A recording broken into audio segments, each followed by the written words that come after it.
of this Doctor Who, the Collection Blu-Ray showcase. In part 1, I talked about the first 6 releases, those being seasons 12, 19, 18, 10, 23 and 26.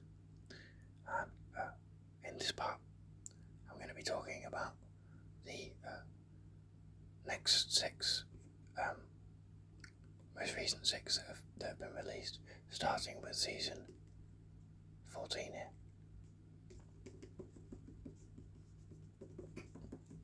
So, yeah, this is season 14. This is the first set where I pre-ordered it at the same time as everyone else. I was when this was announced, I was fully collecting the collection. The ones beforehand I talked a little bit about last time. I joined late and was a little bit behind the curve, but from season 14 onwards, I collected normally. I enjoyed this season. I had seen beforehand. I had seen the Robots of Death and the Talons of Weng Chiang. I think they both came in revisitations box sets. Maybe I had them both on DVD. I'd watched them both. The Talons of Weng Chiang, really, I only watched because it was coming out on season 14. So I wanted to watch the DVD. If it's a story I've got on DVD and I know it's coming out in the collection, I like to watch the DVD at least once, just to get a bit of use out of it, and then on the collection sets I'll then watch the special features or the behind the sofa documentaries, stuff like that, is what I'll watch on the collection sets. And then of course whenever I watch the story again in future, I'll watch it on this. So I haven't seen those 2 stories on Blu-ray. I haven't seen the Talons of Weng Chiang with the new VFX. It's got new special effects, hasn't it, I think, on this set. I haven't seen them, but I enjoyed season 14. Really, the only sort of clunker is the first story, but even that's fine. But we'll get to this. So we'll start. As always, we'll take the box out. You can see, you might be able to see here a little bit. I know this camera doesn't focus much and it's quite bright, but just here on the ridge it's a little bit it's very slightly battered. I don't mind that, it's not the end of the world. It's a shame, but it's ultimately it's about the contents of the set rather than the box being pristine, and it's a lovely presentation anyway. So we'll take this out of here, have a look at the J card. Doctor Who, the collection, season 14. This lovely dark blue. Here, season 14, for your special features and everything. And then of course we've got, this is Tom Baker in the 4th Doctor, and this is from Talons of Weng Chiang, I think, isn't it? And this sort of looks like a time tunnel, but it's actually the tunnel where the giant rats are in that story. And this that he's holding is also from Talons of Weng Chiang, I think, as well. And then we've got Vok Robot here from Robots of Death. This guy is from Mask of Mandragora. We've got Eldrad from The Hand of Fear, and Magnus Grill from the Talons of Weng Chiang. No Master from Deadly Assassin, and nothing from The Face of Evil, although I don't know what you would put on the front from The Face of Evil, but those are your monsters there. We'll turn this box over here. This is the TARDIS in the Mandragora Helix, I believe, from the start of the Mask of Mandragora. It's a great image, very lovely. Not my favourite, but it's very nice nonetheless. So we'll open this up here. And we'll go through the discs first, of course.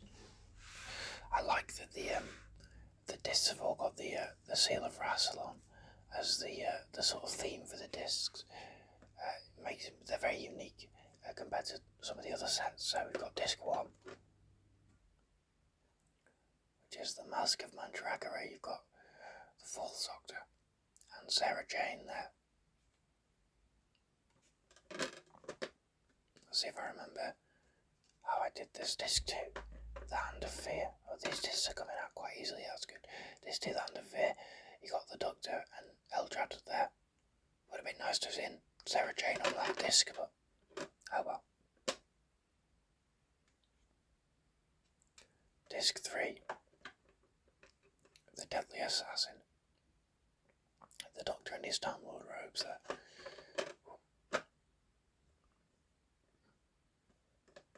That's quite loose. Disc 4, The Face of Evil. Got a lovely image of Leela there. Louise Jameson.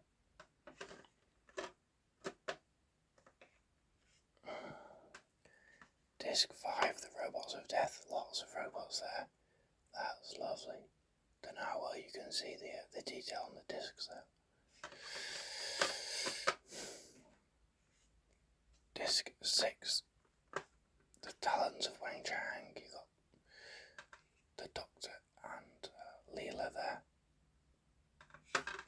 in their Victorian garb.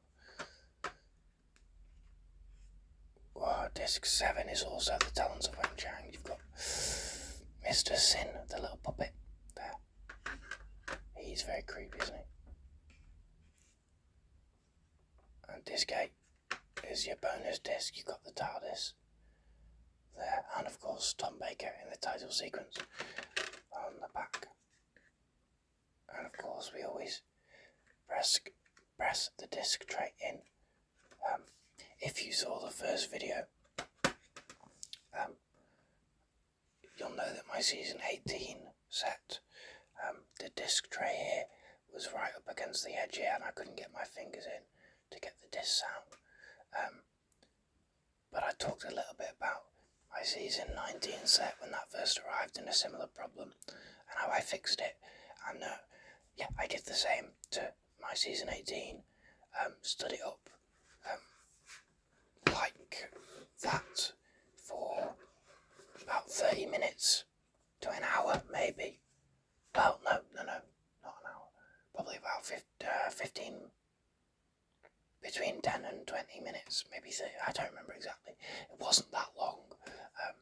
But yeah, the disc tray realigned to this side, and I can get the disc out, and it's not fallen out as well. So it did work again for a second time. Again, I must stress, I'm not recommending you do that. If you don't feel comfortable doing that to your sets, don't do it, because they might fall out. It might loosen them too much. So yeah, don't just because it worked for me on a couple of occasions, that doesn't mean that it will always work. So yeah, but in case if you happen to be wondering, I did manage to fix my season 18 set. Not that it was broken, but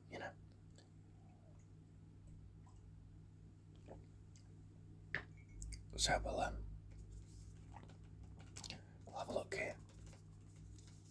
This lovely flat bear where you got the Doctor's face in the background, and Leela. This is nice as well. As I say, on the front you've got a lot of Talons of Wang Chang with the outfit Tom Baker's wearing and the tunnel, and you've got Magnus Greel, and nothing on the front or the back of the box from Deadly Assassin or the Face of Evil. So it's nice that this is all the Face of Evil. It's a lovely image there. And we'll open it up and you see the other story is the Deadly Assassin. And the assassin is on the disc as well, I think. The Seal of Rassilon. Of course, you open up this. Try not to be too loud.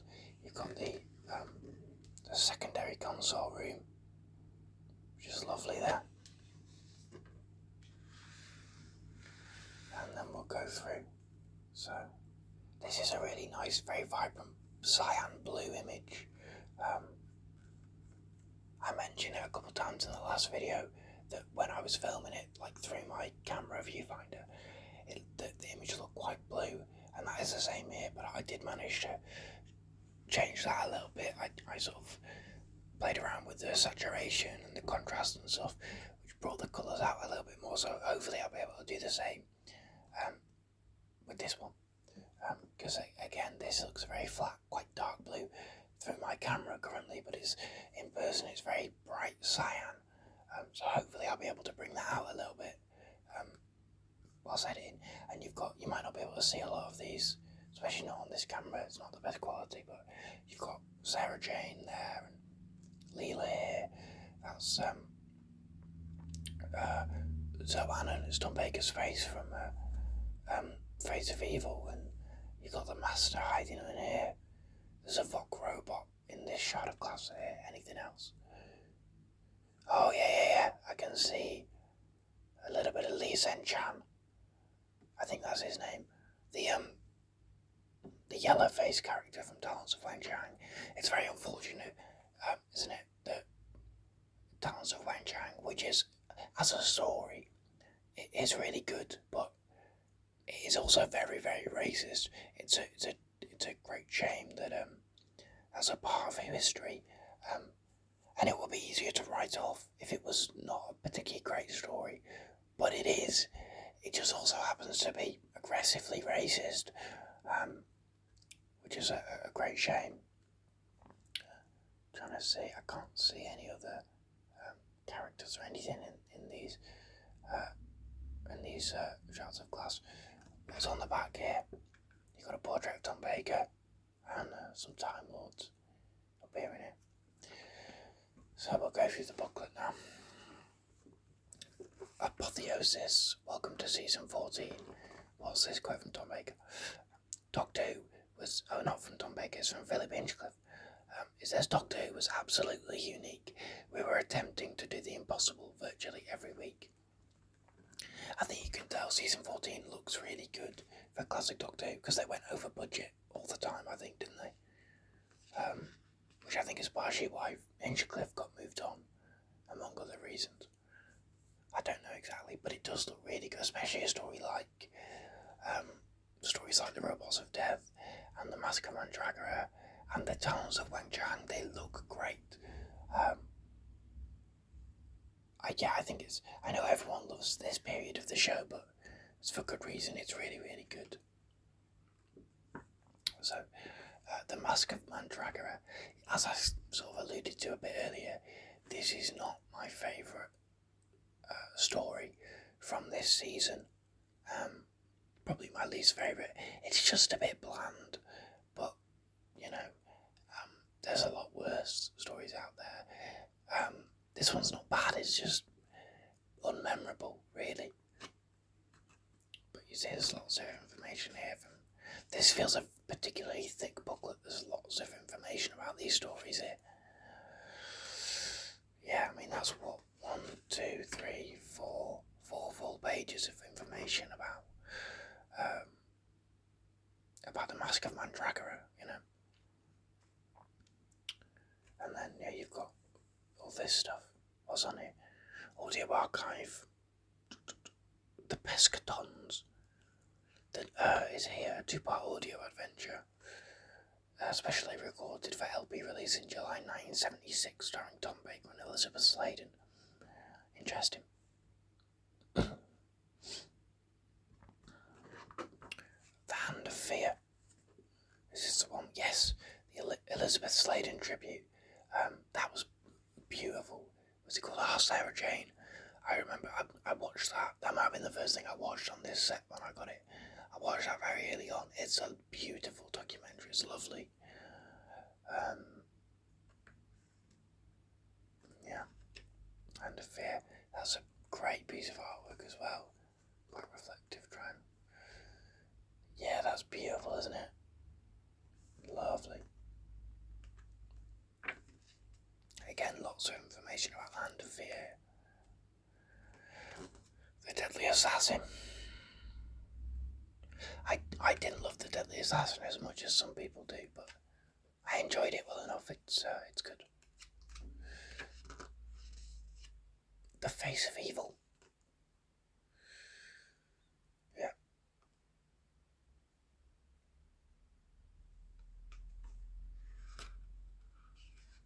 The Face of Evil was good.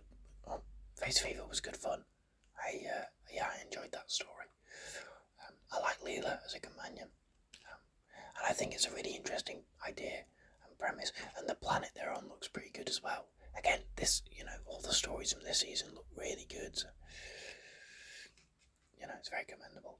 The Robots of Death. All your special features there. Yeah, this was really good. I've not watched. This is the story I've watched the longest time ago. As I say, I watched it on DVD. I've not watched it on Blu-ray. I should, but I do really like the Robots of Death. I remember liking it anyway. And the Talons of Weng Chang. If we look what's on here, so on disc 1 is updated special effects, audio commentary, 2 audio commentaries.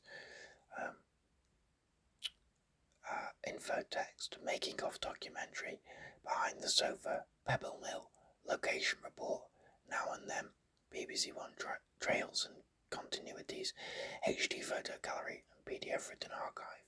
And on disc 7, we've got Who's Doctor Who, the original documentary from 1977, and Who's Doctor Who Revisited. And then you've got studio footage, Blue Peter, The Foe from the Future, a look at the unmade story that was replaced by the Talons of Weng Chang, and then some other Deep Roy interview that's brand new. This I think is very good and essential that this set on a couple points.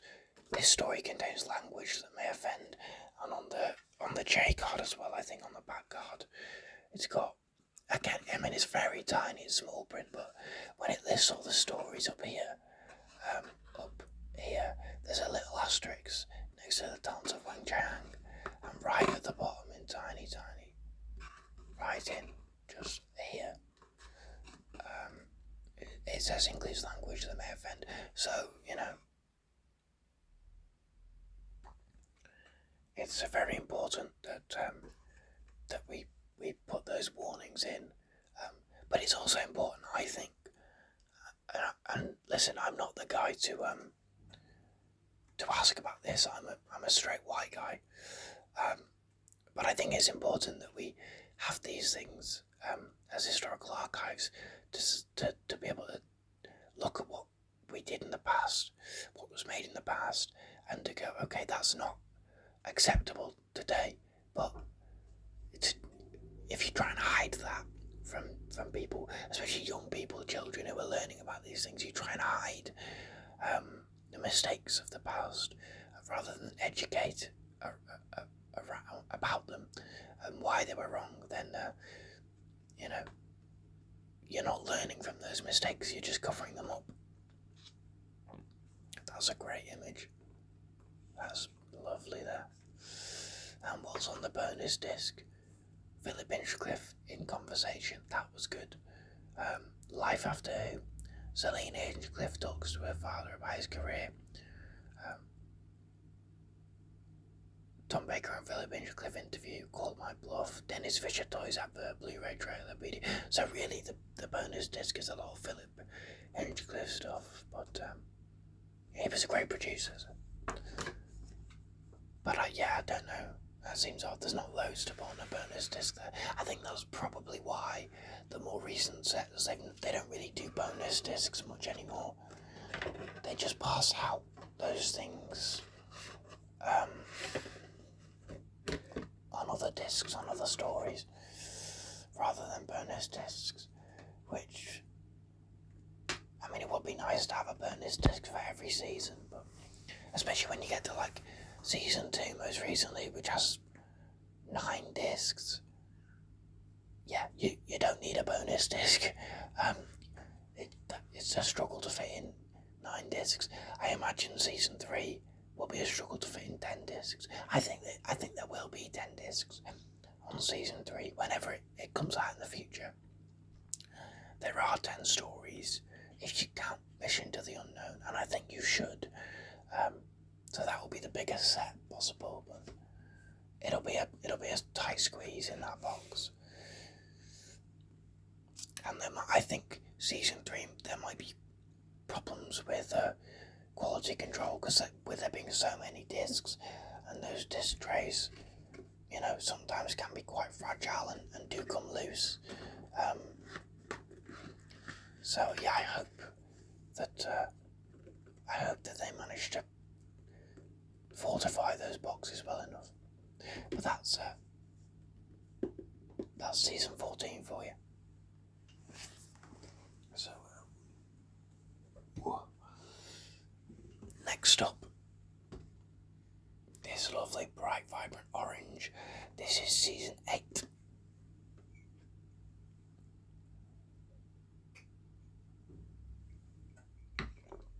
Again, I think we're getting close to this camera cutting off and stuff, which I tried to edit around a little bit in the last video, so hopefully I'll be able to do that again, but I'm just trying to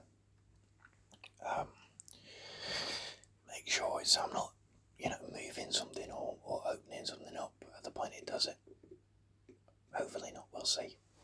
Anyway, we'll take this out of here. So, this is your J card, obviously, Doctor Who and all that. On the back, this is a lovely sort of deep reddy brown. Again, all your information and everything.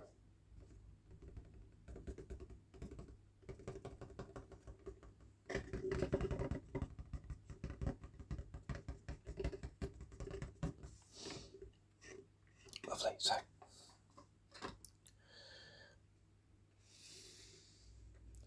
season 8, so we've got the monsters on here, we've got, of course, the Master up at the top where he belongs. We've got Azal from the Daemons. I pronounce it the Daemons. I know some people say the Demons. I say the Daemons. He's from, that's from Colony in Space. You've got an Axon there from the Claws of Axos, and a Daffodil Auton from Terror of the Autons, of course. So nothing from Mind of Evil, except the Master, but he's in every story, and he doesn't look like that in the Mind of Evil. He's got a suit on. Yeah, I enjoyed season 8. I'm not the biggest fan of the Pertwee era generally. It's not my go-to. I do enjoy it, of course. I liked all these stories. I had seen the Daemons before. I had that on DVD. So I didn't watch the Daemons again. I've not watched it on Blu-ray, but you know, maybe I should, maybe I will.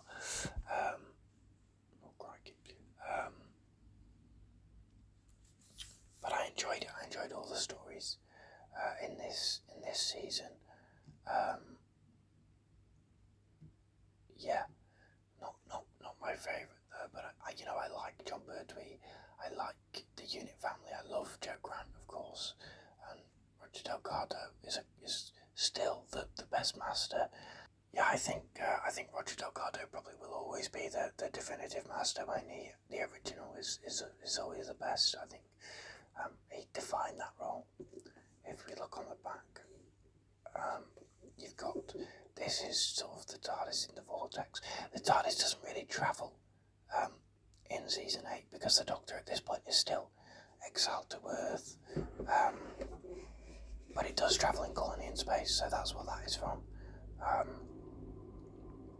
I wonder what they'll do for that image in for season 7, because it doesn't travel in space at all. Be very interesting to see.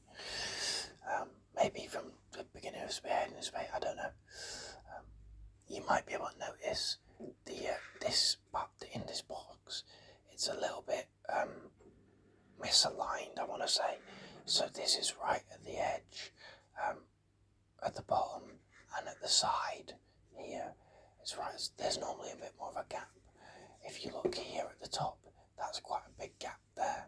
So it should be more sort of central, but alas, it is not. It's fine. It doesn't really matter, but it is a little bit annoying, and it means that the box doesn't quite properly close because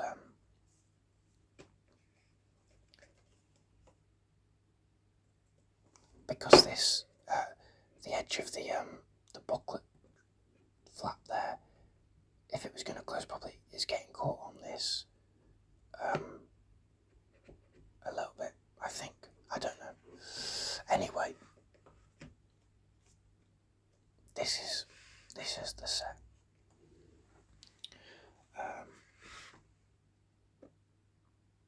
Yeah, it's fine. It works.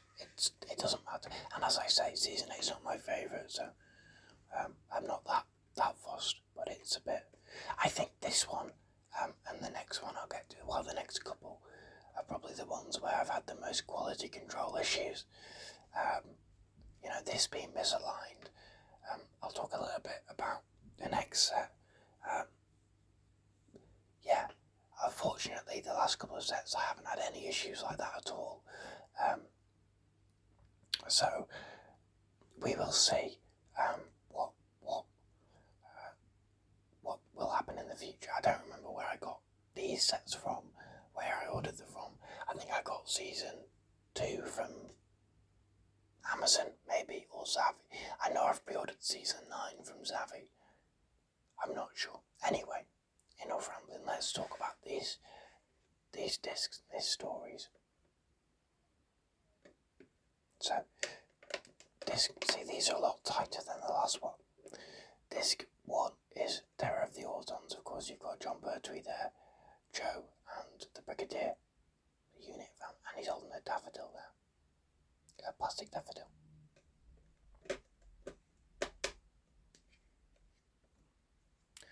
Disc 2 is The Mind of Evil. You got the Master there, of course, and I don't remember her name from The Mind of Evil. Yeah, she's a Chinese delegate or something, I think. Oh, I do. If I've got that wrong, if that's not correct, I sincerely apologise and very aggressively correct me in the comments. But yeah. Disc 3 is The Claws of Axos. You've got the Axon Man there, and the Axon in its true form, which later got repainted and became a Crinoid.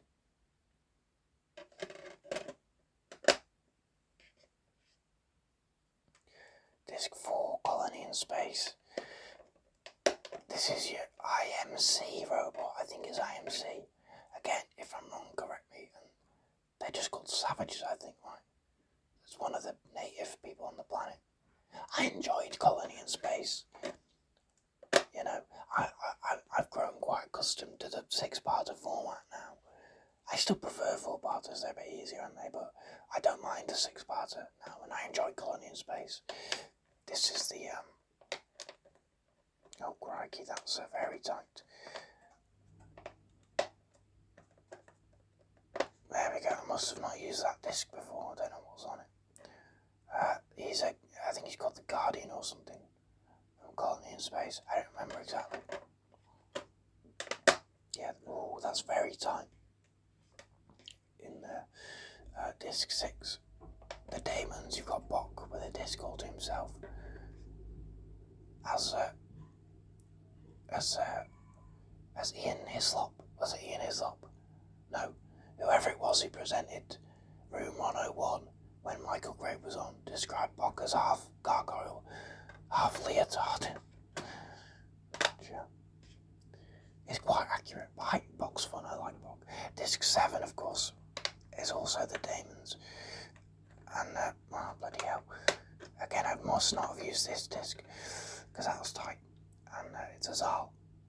There. So Azal gets to be on the front of the box, and on a disc, Lucky Boy. And, disc 8. Yeah, that's been used. It's the TARDIS, the bonus disc, and of course John Pertwee in the titles. And as always, we press down on the disc tray. Make sure it's glued in there, nice and proper. So those are your discs. A lovely orange theme, accent theme there. I like the orange theme of this set. It's great. And then of course there's images from Colony in Space. There's a lot from Colony in Space on this set, but yeah, this is the only story in Season 8 where the TARDIS is off-world, so it sort of has to be Colony in Space, doesn't it? So we'll open this up and take a look at the booklet here. Of course, this lovely image from Terror of the Autons.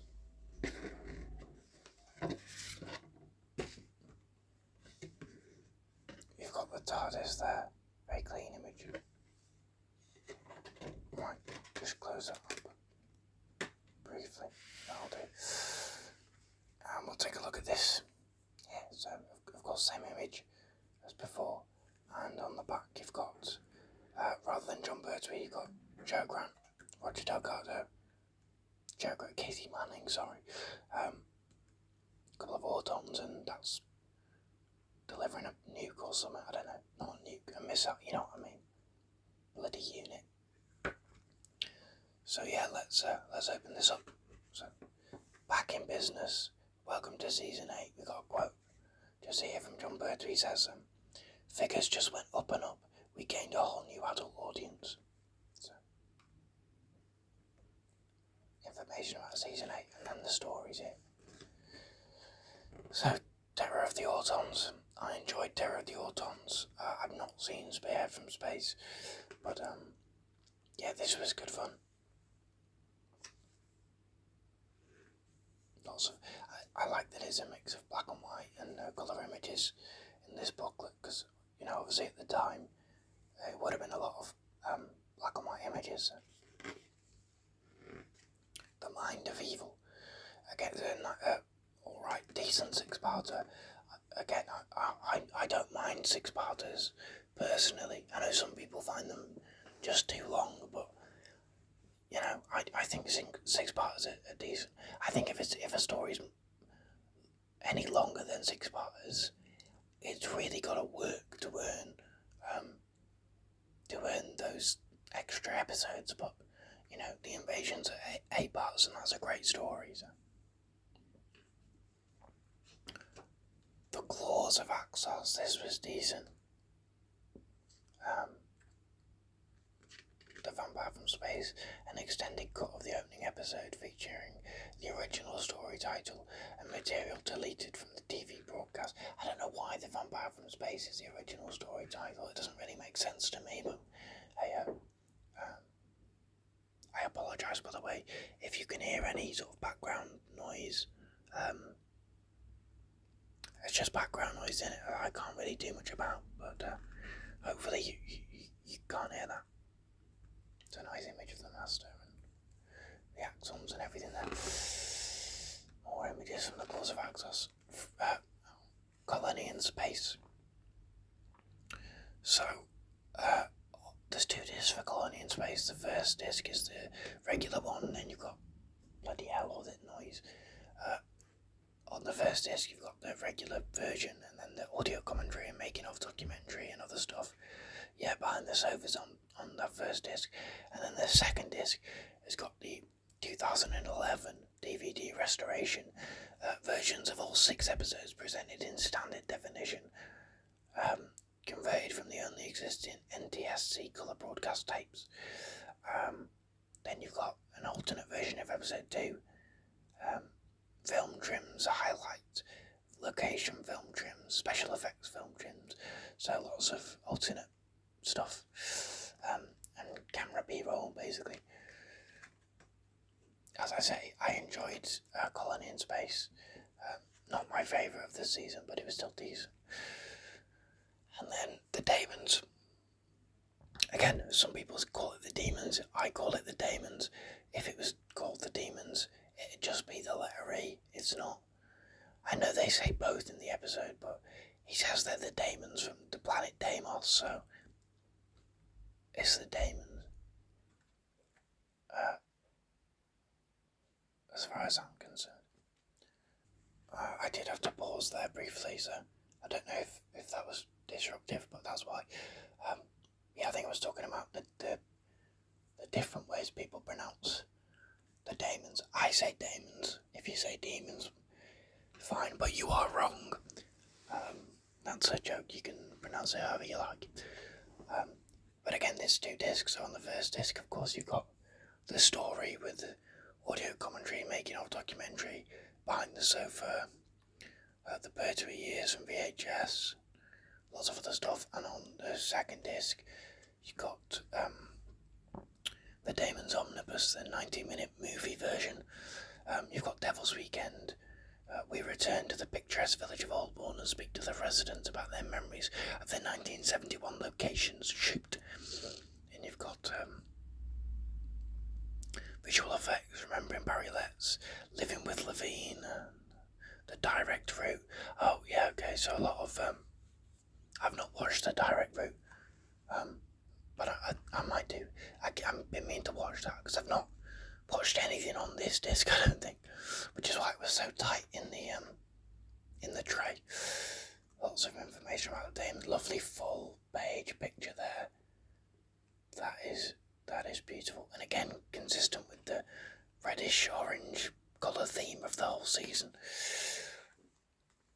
And then in the bonus disc for In Conversation with Katie Manning, I think I watched that, but maybe I didn't. But I don't know. I think I did. I don't remember exactly, but I probably did. And Terence and Me with Frank Skinner, I definitely watched that. That was a great documentary. The complete target adaptation of Terence of the Autons, novelised by Terence Dick's audiobook. That's interesting, isn't it? They've not done that on any of the other sets, I don't think. So yeah, and Blue Peter, Panopticon Archive and other stuff. So yeah.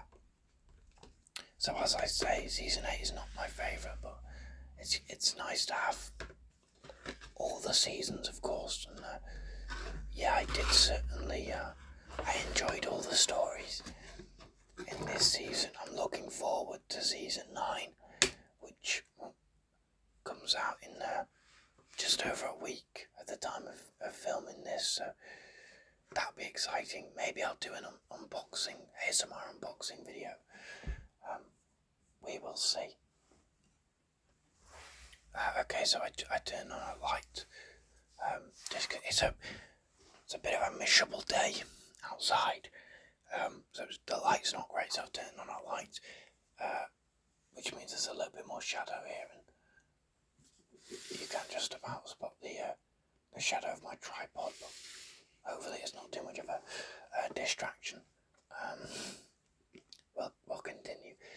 So yeah, this is season 24, Sylvester McCoy's first season. I mentioned a little bit about quality control, but the last set, I had to get season 24 twice. I had to replace it because my initial set came and the disc tray was just fully loose. It had come off, and it wasn't just a case of the glue had come off. It had ripped part the back of the box off.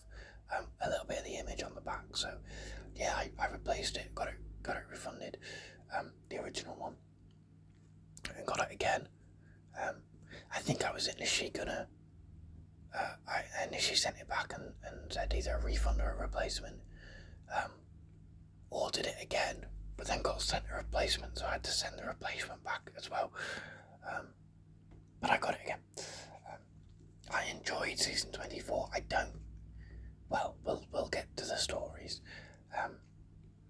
Yeah, this has got a nice pink hue to it. Very fitting for that season. So we'll take this out again. See, this is right up against the bottom. So I just had a couple of sets in a row with, bad quality control basically, which is a shame. It's not at the end of the world, but it is a little bit annoying.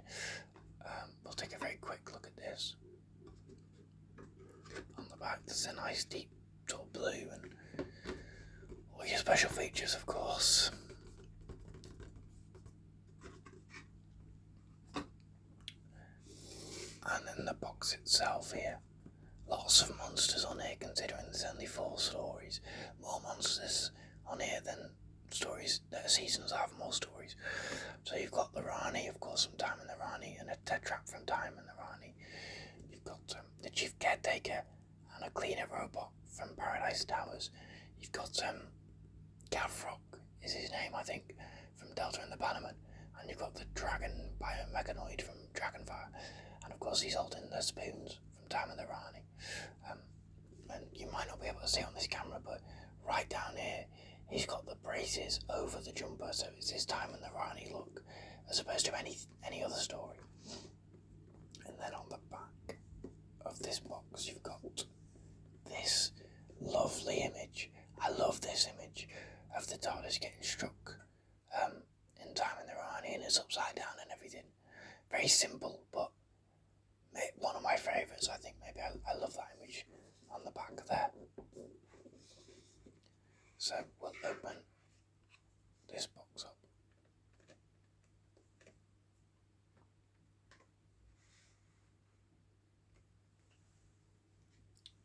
Let's have a quick sip of coffee.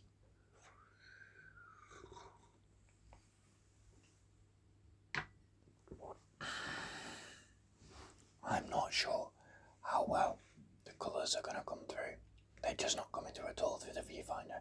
I hope I can fix that, because these discs in person are so aggressively pink,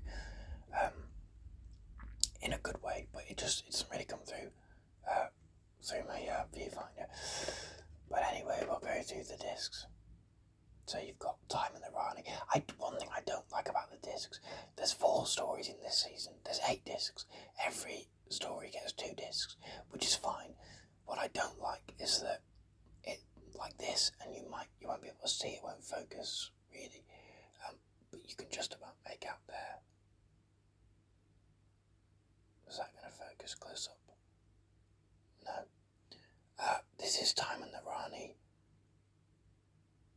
Part 1. I don't like that. It implies that the stories are split between 2 discs. They're not.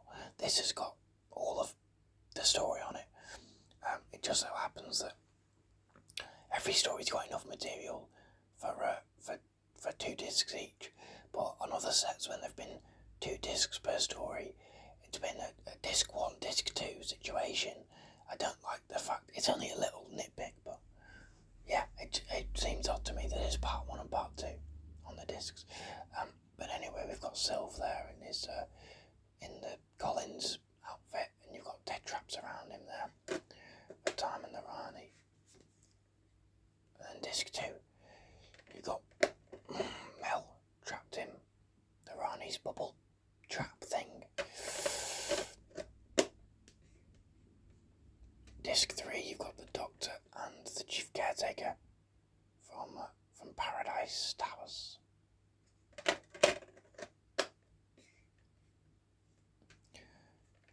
Disc 4, you got Mel and a Tabby and Tilda. Is that what they're called? The 2 old carnivorous ladies from Paradise Towers. Disc 5 is the Doctor and Mel from Delta and the Bannerman.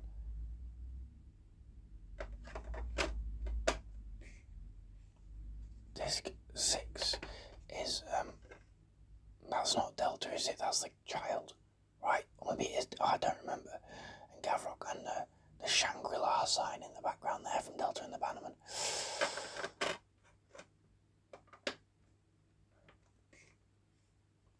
Disc 7 is Dragonfire Part 1. So you got the Doctor and Mel, and Mel's final scene there.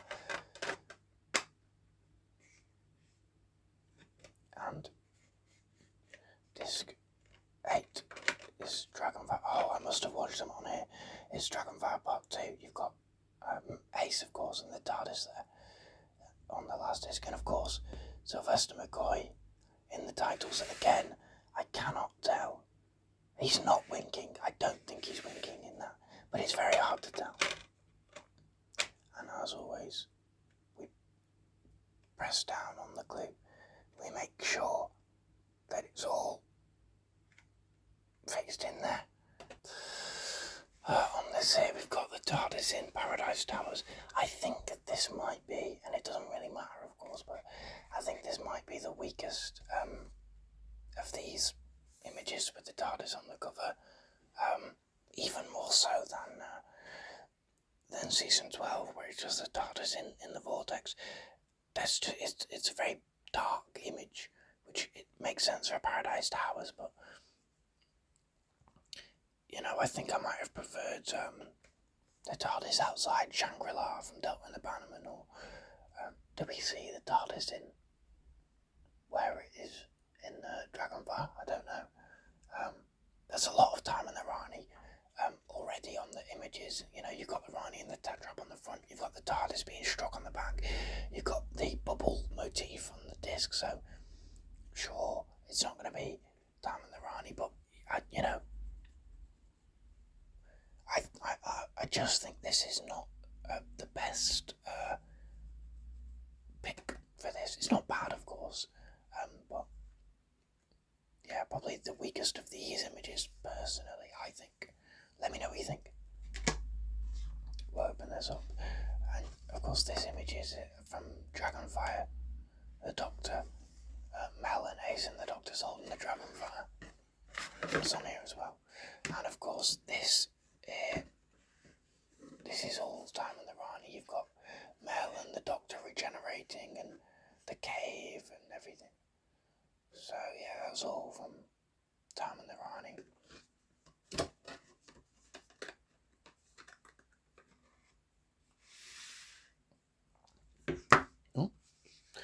And then, as I say, it's that same image from the flap, the Doctor holding the Dragonfire.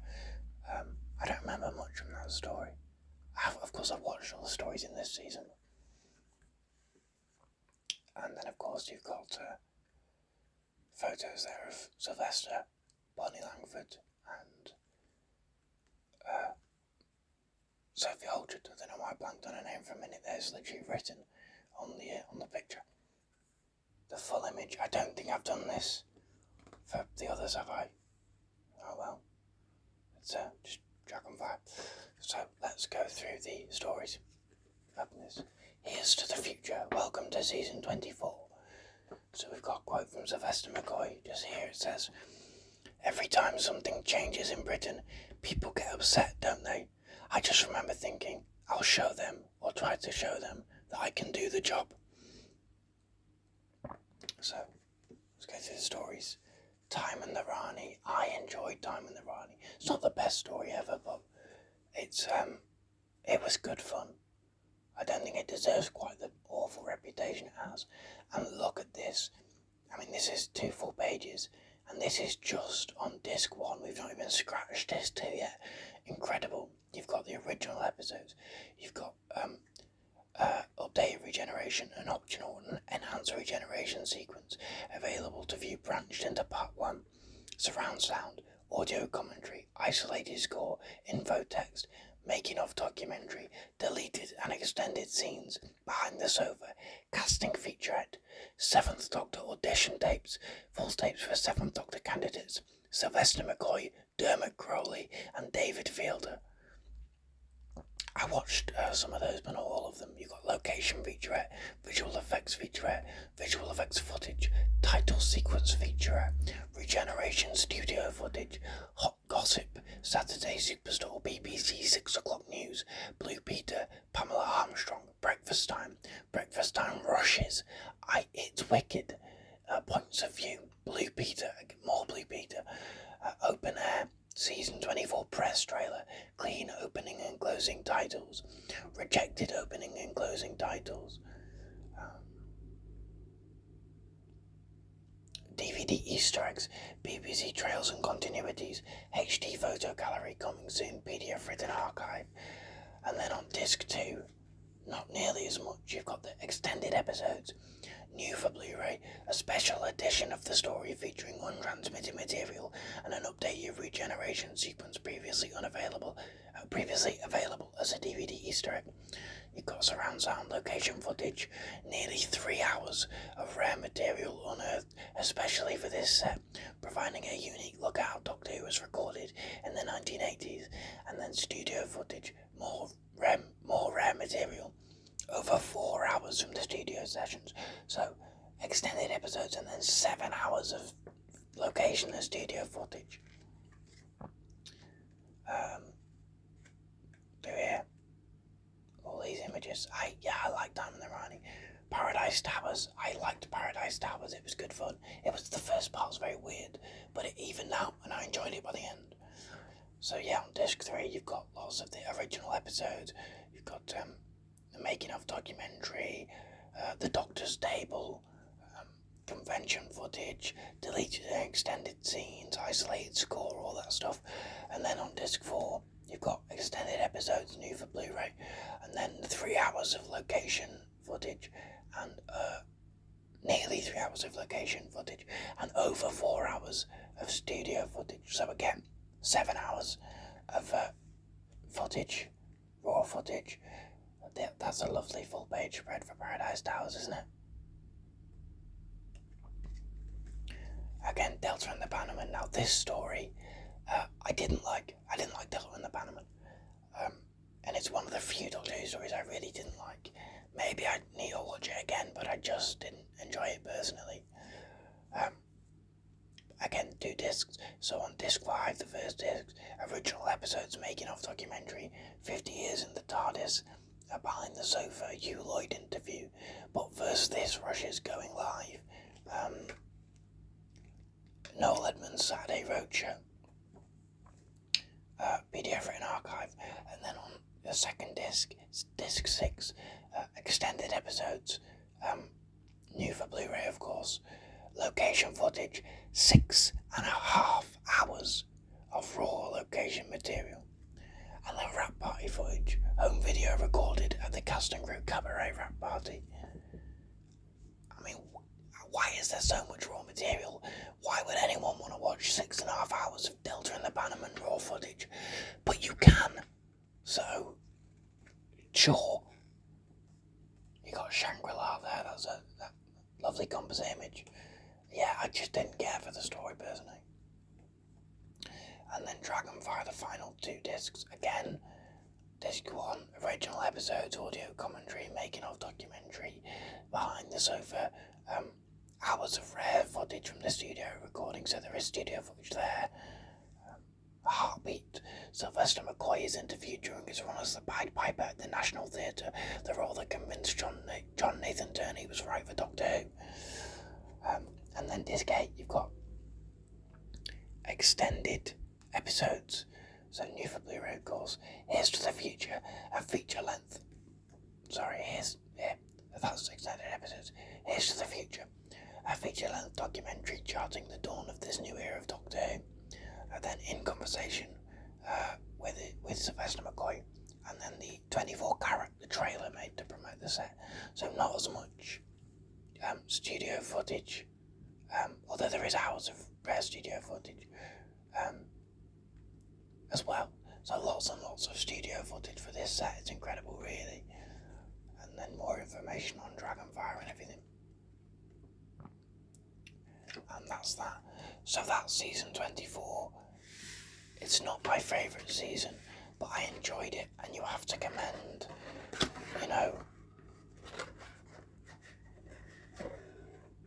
put this back in there slowly. You have to commend the dedication of producing and offering up so much studio footage and location footage and everything like that. When you think about it, it really is. We're so lucky as fans, even for stories we don't necessarily love. Season 24 is not a massively well loved season, but what other show or the fan base gets stuff like that, where the less well regarded aspects, seasons or whatever, get that much bonus material.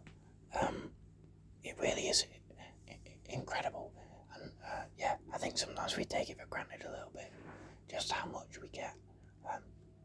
But that's season 24. So this is season 17, the next set. Tom Baker. This is the most recent Tom Baker set, the 4th Tom Baker set. Yeah, I really like this one. I love those greens and teals and oranges of this set. It's very bright, very vibrant. I enjoy season 17. I had seen City of Death beforehand, I think a couple of times actually. Of course I watched it again on this set because it had been a while, and it's City of Death. It's a great story. Yeah, and then I watched the other stories in this season for the first time, but I enjoyed them all to some degree. I mean, they're not the best. They're not the best stories ever made, ever written, but they were all good fun. And I enjoyed the vibe of the season, the tone of this season, and I was quite surprised, particularly. Well, we'll get onto that when we start looking through the discs and the book and stuff. We'll start off looking with this box. I'm going to be a little bit careful with this box because my disc tray in this box was a little bit loose, I think. I think one or two of the spots of glue were a little bit loose. I've pressed it back down in. I think it's okay at the moment. But yeah, if you notice, every time we finish with a disc tray, I press it down. That's because of this set. You just got to make sure, because of my experience with this set, you can't take any chances. So bring this down here. Of course, this card here. This is a lovely sort of a deep, I don't know what you call it. It's sort of a green, like an underwater green sort of colour. It's very, very nice though. And of course, you got all your stories there and all your special features. Lots of stuff here. I don't know how much I've watched of the special features. I think I've watched some. I'm not sure.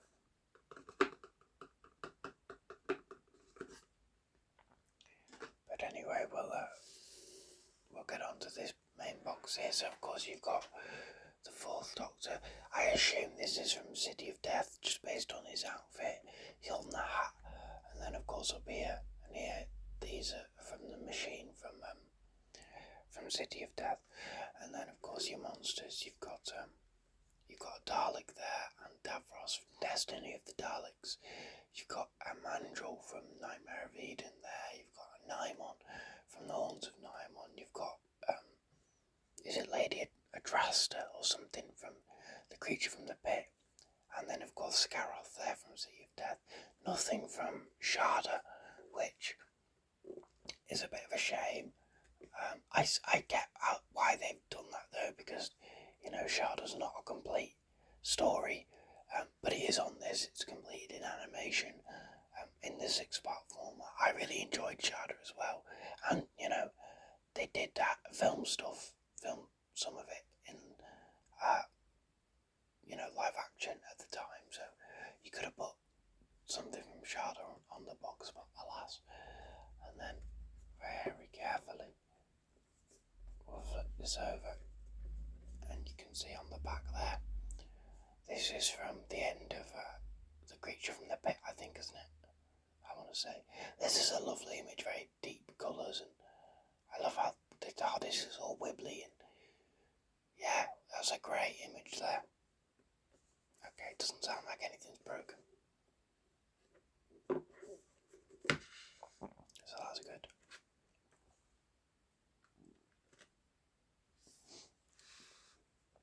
So we'll open this up. This here is from the Haunts of Naimon. You've got Soldeed there and K9 and stuff. K9, of course, in this series voiced by David Brearley. It's not John Leeson, but he's only in 3 or 4 stories. And then it's back to John Leeson in season 18, which is a little bit odd, but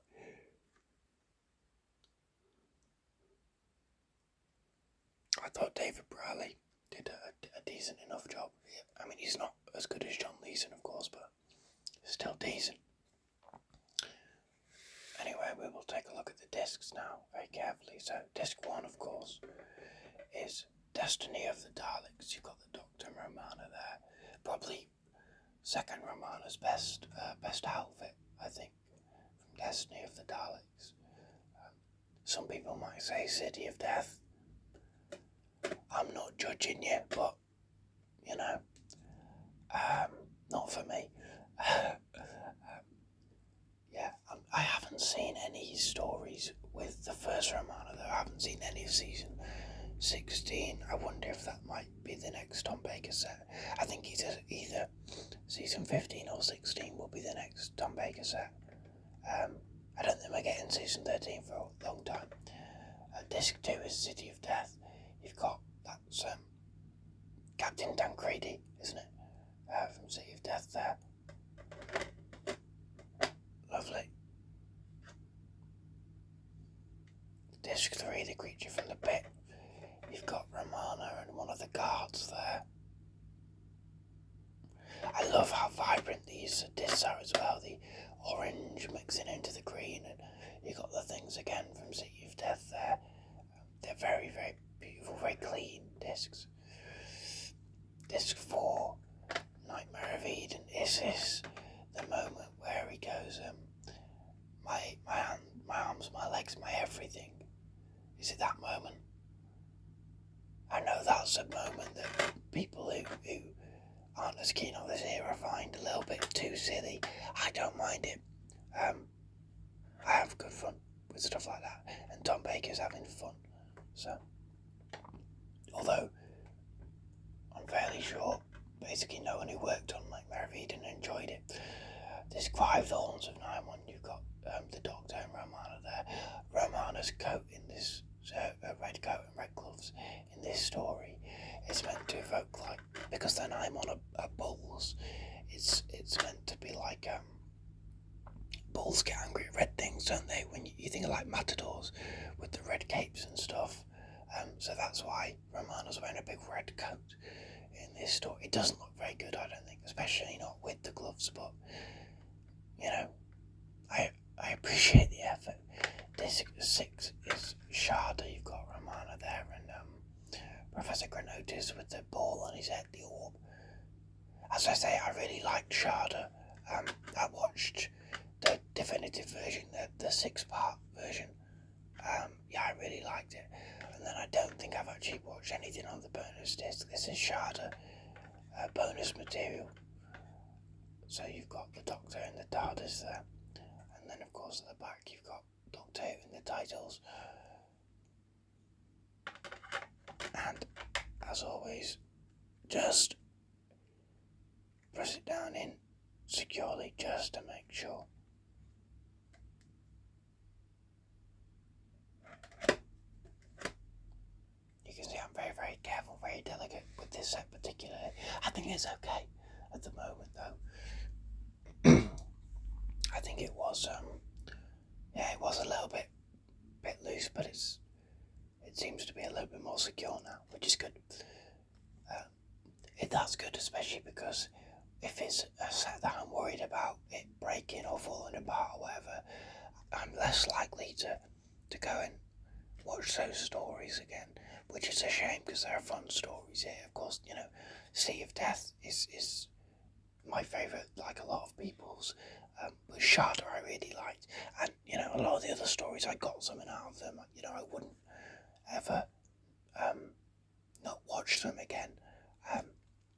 So yeah, I'm glad that this seems a little bit more secure. Hopefully, it'll stay that way. So we'll open up this. You've got this image here from Destiny of the Daleks.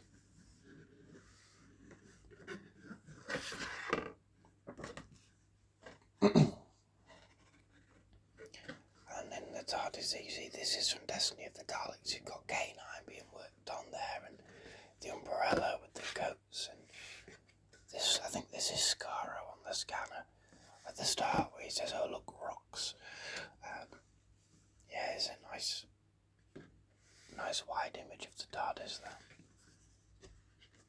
just close that for now and take a look at this booklet. So of course you see the Doctor, Romana, you got a Dalek with his bums on it, and the Tomb of Ellen's there, Tomb of Ellen's. You got the ship in the background. On the back you've got images of Tom Baker, Lala Ward, and of course K9, and then some more Daleks. If we take a look at that full image, yeah, that's a really cool image, isn't it? A little bit more dynamic than some of the other booklets, maybe. So we'll open this up. What does it say here? It has a bouquet. Welcome to season 17. We got a quote here this is from Douglas Adams, this quote here.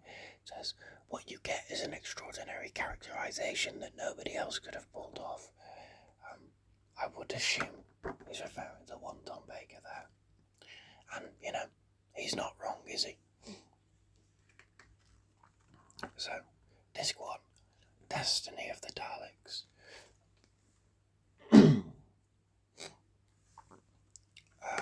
I enjoyed Destiny of the Daleks. Not my favourite Dalek story, of course, but yeah, I liked it, and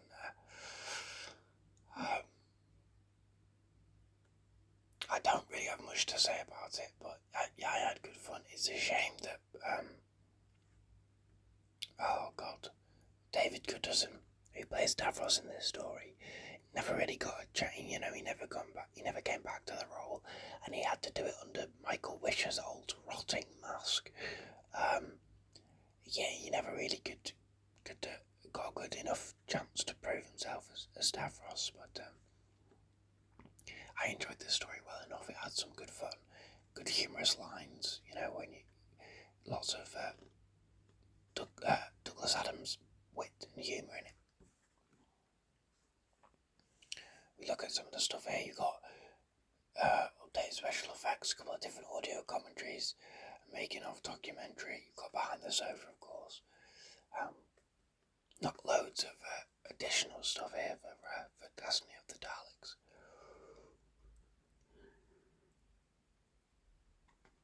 You've got a documentary here, Terror Nation, a documentary examining the work of Dalek creator Terry Nation. That might be interesting. I'll watch that. That's a cool image there, isn't it? Lovely. And then more information. More information again there. City of Death.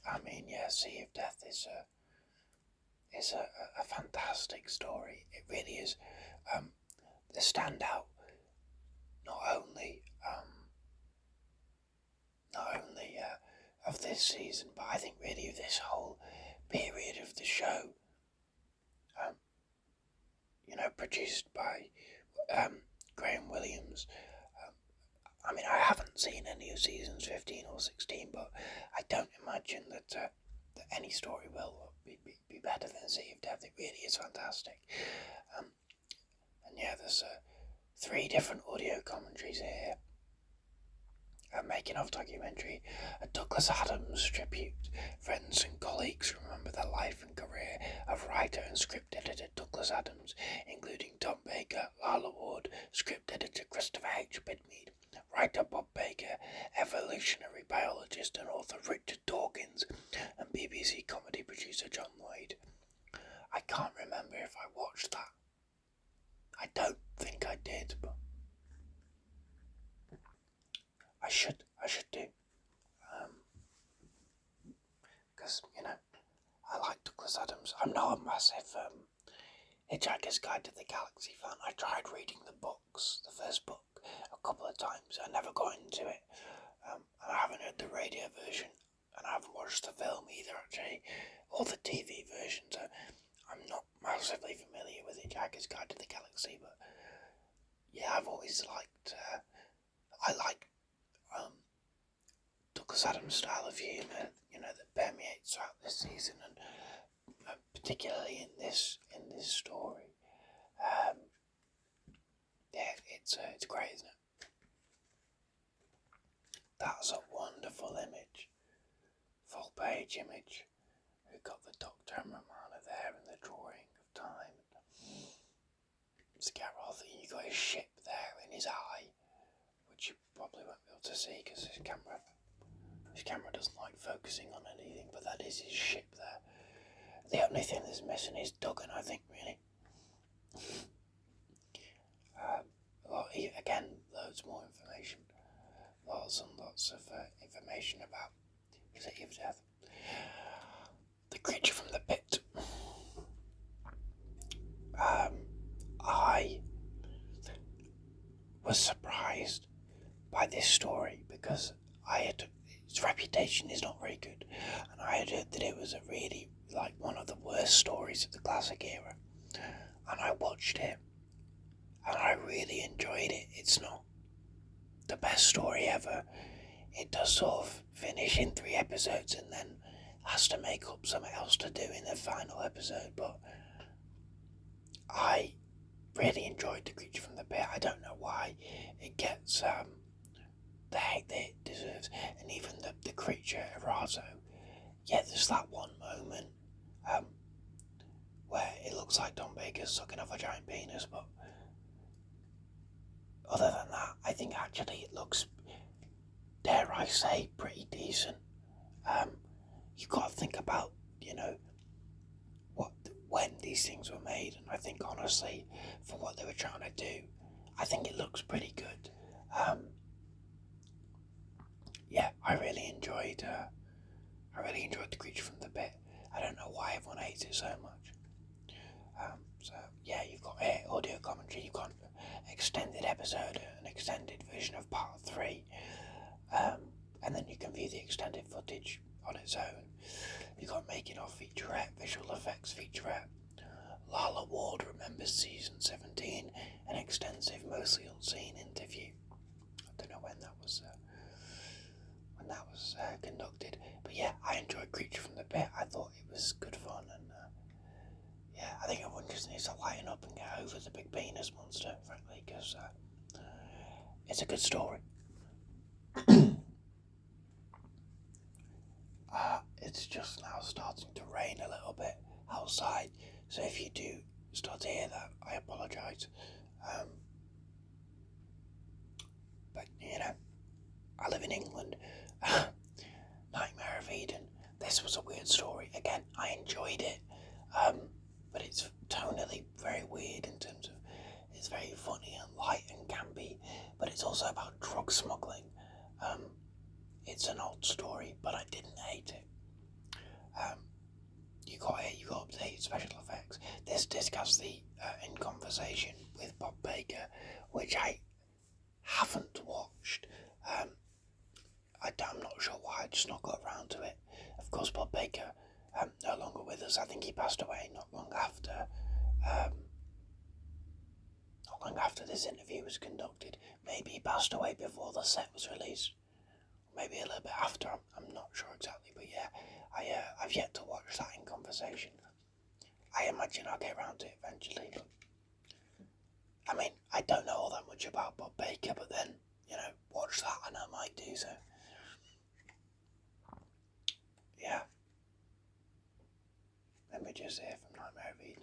Yeah, I enjoyed them. I think the mandrels look decent as well, so yeah, I like Nightmare of Eden. I know no one who worked on it. Is it true that they all got t-shirts at the end of it that said, "I survived the nightmare" on them? Which is a funny story, but yeah. And then The Horns of Nymon, which again, not the best story, but I enjoyed it nonetheless. I think I possibly enjoyed this one the least of this season. I'm not sure, to be honest. I enjoyed them all sort of on the same level.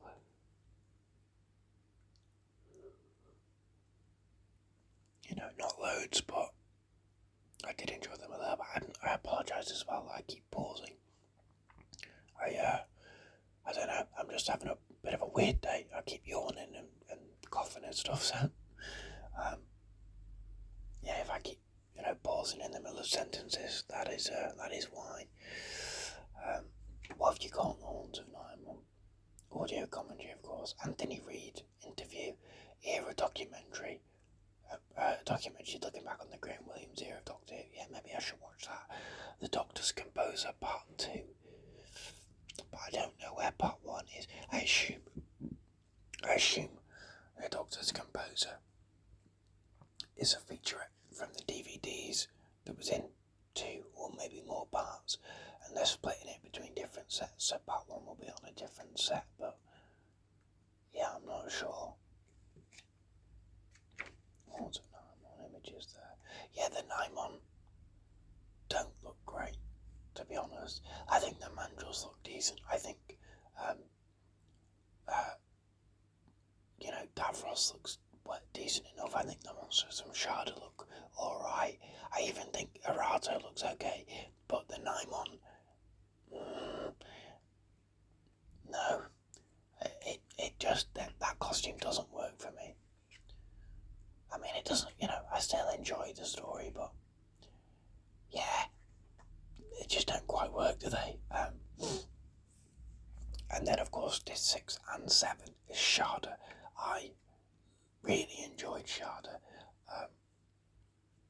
Even though it's a 6-parter, I don't mind 6-parters. I really like Sharda. I've only watched, on this disc, the definitive edition. Exclusive to this set, the ultimate Sharda viewing experience, presented in 6 episodes as originally intended, with missing material recreated in animated form and voiced by the original actors. Watch the optional Tom Baker introduction from the 1992 VHS release. I did watch that introduction as well, which was good fun. Yeah, I really liked Sharda. I enjoyed it as an adventure, and that's it. We have it now in 6 episodes as intended. So as far as I'm concerned, Sharda counts as much as any other story. Yeah, I really enjoyed it. He's got the making of documentary Behind the Sofa. That was really interesting because the guys watching it on Behind the Sofa didn't realise that it was animation, so it was great to see their reaction to it. And then what's on disc 7? You've got the 1992 VHS version, the 2017 DVD Blu-ray version, which is sort of movie feature length, an audio commentary on the 2017 version, and then lots of footage and dialogue sessions, model film in animation reference from the 2017 versions, and a bit from 1979, and a couple other, and a trailer for the season 18 Blu-ray box set, which is a little bit odd considering we already have it, but sure. And that's a great image there. And that's all your info. Lots of info on Sharda, of course, or then, nothing on about. They normally have production information and then reception and after image, but of course Sharda was never finished, so instead it's got production information and then shelf life instead of reception and stuff, because it was never released, but it exists now, and I for one love it.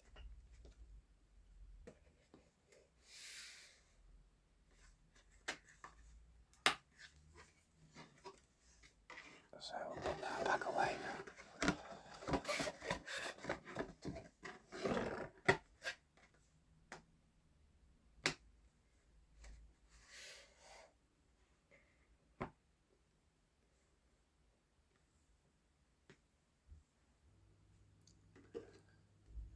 So we'll put this away. If it'll slide in there properly. There we go. And the next set, and the penultimate set, at least for now at time of recording, is season 22 with Colin Baker's first full season. It's a very nice, bright, electric blue box, this one. I quite enjoyed season 22. They'll take the box out of the card, of course. So you've got, of course, the logo and stuff there.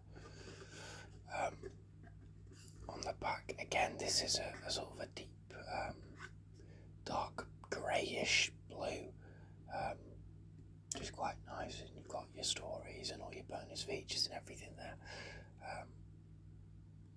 Yeah. So here we've got, of course, Colin. He's holding, this is, I think, the Sonic Lance from Attack of the Cybermen. And you can see here the monsters you've got. You've got a monster from every story. So you've got one of the Sontarans, I want to say that's Stike maybe, from the two Doctors. You've got Sil there, the Rani from the Mark of the Rani, and the Master hiding in the back. You've got a Cyberman, I think Cyberman or Cyber Leader from Attack of the Cybermen. You got the Borad from Time Lash and the Glass Dalek from Revelation of the Daleks. So yeah, something from every story there, which is cool. Lovely collage of monsters. And then on the back, of course, this image. I love the fact that this is the TARDIS image. This version that appears in Attack of the Cybermen. I think that's really fun. And it's just something different. It differentiates it from other images, doesn't it? So yeah, that's a great image there. I love that. So, open up this here now. And we'll go on to the discs.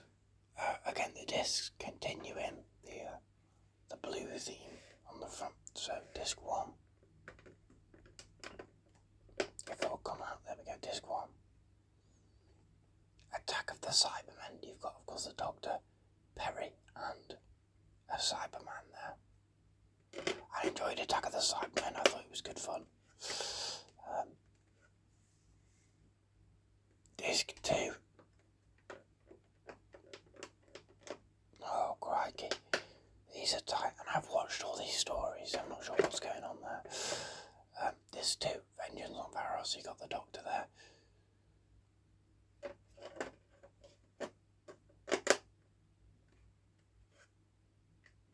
Disc 3. I'm not sure why these discs are all so tight. Again, Vengeance on Varos. You got Sil and the Governor, I want to say, from Vengeance on Varos. That's a good story, of course. I had seen that before I had that on DVD, but I watched it again with this set because it had been a while. Disc 4. The Mark of the Rani. Maybe it's the angle I'm trying to get the disc from, I'm not sure. So you've got, of course, the Rani and the Master there. I enjoyed Mark of the Rani. Disc 5, the Two Doctors. Two Doctors is a weird story. A weird story to get a doctor back for. And Patrick Troughton just sort of sits around eating food the whole time, but hey, if he had fun, good for him. So yeah, on this disc you've got the sixth Doctor and his companion. And then on disc 6 you've got the second Doctor and his companion. If I can get this disc out. The second Doctor and his companion there, second Doctor and Jamie.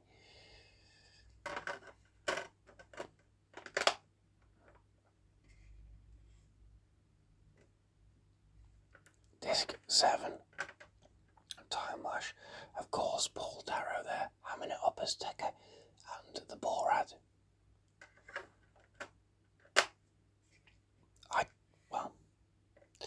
And Disc 8, Revelation of the Daleks. You've got a Dalek there, and you've got, oh my god, will any of these discs come out? I don't remember her name, but it was good fun. And of course, Colin Baker there in the titles on the back. I'm not sure why all those discs are so tight in their disc trays. I suppose you'd rather them be a little bit tight than loose and falling out, but I don't want to put too much pressure pressure on these things and break them. They, sometimes feel quite delicate, almost fragile. So we'll move over here. Of course, this is from Revelation of the Daleks. You've got the Doctor here in his big blue coat, and Barry's in a blue coat. The TARDIS here, of course, and I didn't even notice this for a while until it was pointed out to me that in the background, just there is a Dalek, a white Dalek hidden in the snow. I'll try and lift up to the camera so you might be able to see it a little bit better. Can you just there? I mean, this camera doesn't like focusing on anything, but there is a Dalek there, hiding in the background, which is really fun, and I just didn't notice it for the longest time, and it was pointed out recently, and I was like, oh my god, yeah. It's always fun when they hide details like that in images. So you got this very bright, vibrant image here.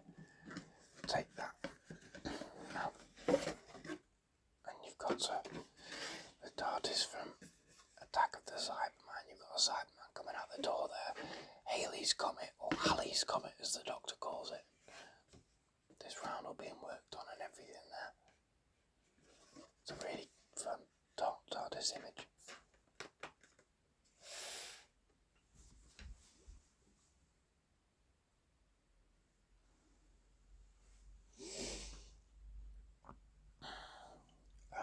And so this is from the Two Doctors, I think. Well, Perry's from the Two Doctors, and you've got the Sontarans. I imagine this is from the Two Doctors as well, and you've got the TARDIS there with a roof that you never see.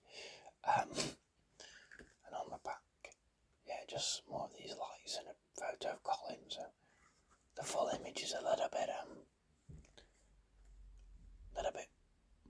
underwhelming, lackluster, but it doesn't really matter what the back of it looks like, does it? So yeah, we'll open this up. Change, my dear. Welcome to season 22. And then this quote here at the bottom from Colin Baker says, so many actors have said to me, you're really lucky, you've got the best part in the country. And it is. So yeah, and of course information about season 22 there. Very unusual season, you might say. So disc 1 is Attack of the Cybermen. I liked Attack of the Cybermen. Not my favourite. I know technically it's written by Paul Moore, but it's written by Eric Zawood. It's not my favourite Eric Zawood script, but I enjoyed it. And of course you've got your commentaries, making of documentary. This is a disc with Colin Baker in conversation. That was good. Not much else to say, really, about Attack of the Cybermen. I enjoyed it. Just give me 1 second.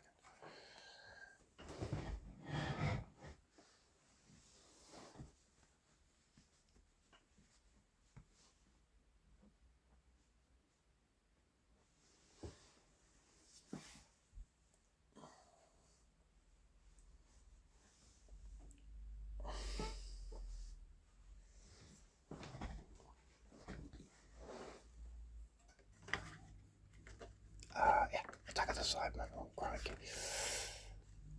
Pictures there and everything. That's a nice dynamic photo there. Well, not a photo, is it? Vengeance on Varos. We just got 2 discs. On the first disc, of course, the story. You got the audio commentary, making of documentary, deleted and extended scenes, behind the sofa, stuff like that. And on the second disc, disc 3, you've got the Colin Baker years from VHS. I watched some of that. I don't think I watched all of it because it's quite long. It's like 2.5 hours, I think. But I watched a bit of it. In conversation, Matthew Sweet interviews Michael Grade. That was really good. Really interesting to hear from Michael Grade. About why he cancelled the show and was very interesting in conversation, and I think it's great that we're able to get him on. And we're so far on from that period where Michael Grade was the villain of Doctor Who that we can now talk to him about it and see things from his perspective. The show's in a much better place than it was in the mid-1980s, so I think that's really interesting. You've got, of course, your extended episodes, audio archive, Slip Back, the Doctor Who radio drama starring Colin Baker and Nicola Bryant. I've not listened to that. There was one of those on season 14, wasn't there? Or something. I completely missed that they include stuff like that. Again, a lovely image there. It's a very iconic image of the Doctor from this story with his hand out. That was on the DVD cover, I think, wasn't it? That, near enough, is the DVD cover. I know it is not actually, but it's all the same images. Lots of info there about Vengeance on Varos. The Mark of the Rani. This was a fun story, fun to see it, historical for the Sixth Doctor. I don't think he really gets another one, does he? So yeah, it was nice, great location work. This disc has got the location featurette. That was good fun. So yeah, I enjoyed Mark of the Rani. It was fun. Not the best story, but just enjoyable. I'll say it's starting to rain now.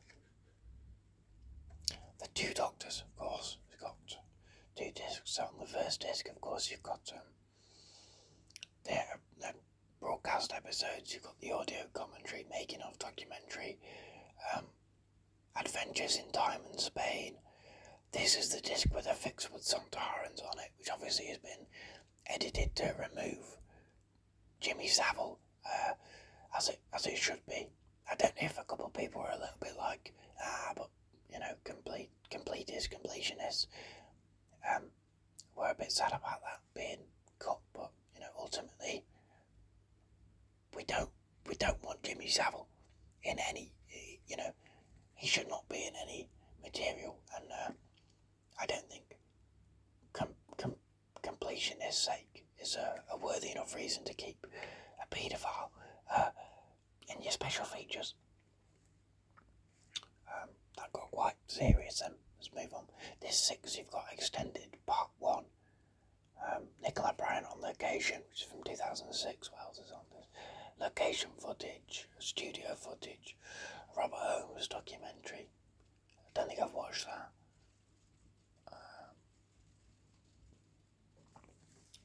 This is a fun image of the two Doctors here and their companions and two TARDISes. Oh, you're definitely going to be able to hear that rain.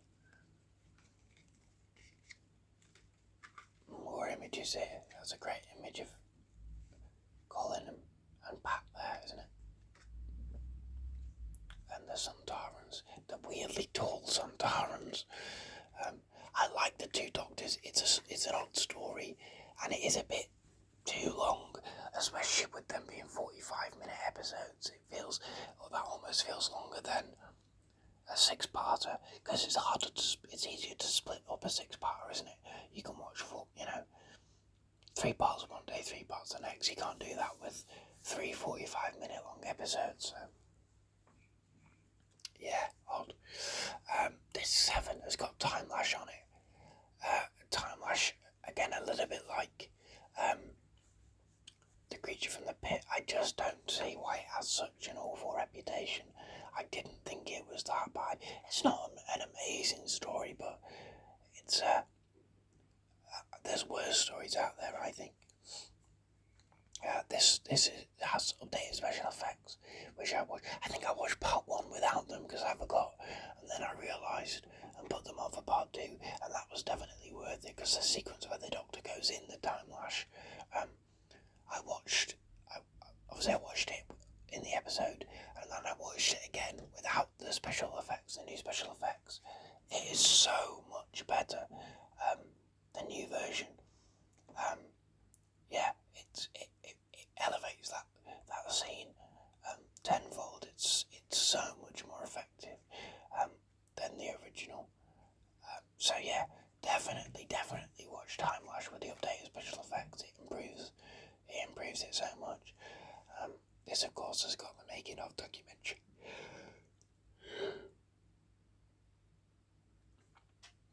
You got a HD Worlds featurette. This is the third and final in conversation with Nicola Bryant. Was Doctor Who rubbish? I've not watched that. Maybe I should check that out. Don't know. That's that fun full page image, isn't it there? And lots of stuff here on Disc 8, Revelation of the Daleks. This has got updated special effects for the DVD release, 2 audio commentaries, deleted scenes, making of documentary, and extended part 1, Behind the Sofa, Directing Who, an interview with Graham Harper, the Lenny Henry Show, Children in Need 1985, lots of breakfast time stuff, studio footage highlights, Doctor in Distress, yeah. Yeah, I liked Revelation of the Daleks. It's not my favourite Dalek story, and yeah, it's a little bit too bleak and miserable, I think, tonally, but it is a good story nonetheless.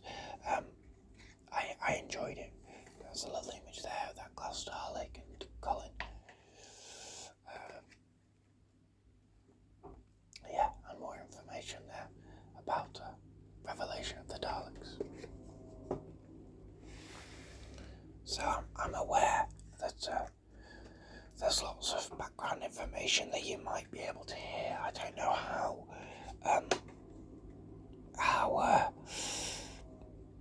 what's the word, sensitive this mic is, how much it's going to pick up, but we've got one more set to go through, so I'm going to crack on, and hopefully the background noise isn't too bad, isn't too loud, too distracting. So yeah, we'll see how it goes.